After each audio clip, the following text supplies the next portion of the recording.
आंहा सासे फिसाला गोमानानै दङ।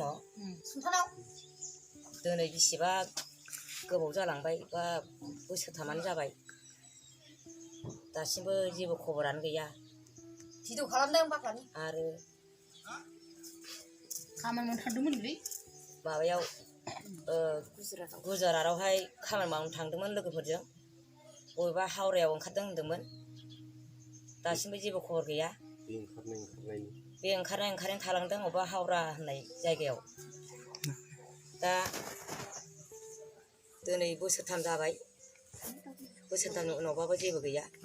रावबो खिथानो रोङा, रावबो नुवाबो। दा जोंना गामिया जाबाय खरायगुरि आरो तामुलपुर पुलिस थाना कुमारिखाता। जों बेयावनो हाथाय जायो। गैया दासिमबो जेबो खबरानो गैया। गामिनि माबायाव खरायगुरि जेरैखि जायाबाबो फैजानो लुगैयो आं। जेरैखि जाया बे फिसाखौ अबेबा खोनांगौबा अबेबा सोरबा नुबाय नामा होननानै नुदों नामा होननानै सोंबाबो रावबो खिथा रोङा। आरो सोरबाफोर नुफ्लांबायबा खिन्थाहरदो। गामिया खरायगुरि। जोंनि गामिया खरायगुरि। मा होनो बगाजुलि खरायगुरि। कुमारिखाता बगाजुलि खरायगुरि गामिनि नामा खरायगुरि। आरो बिथां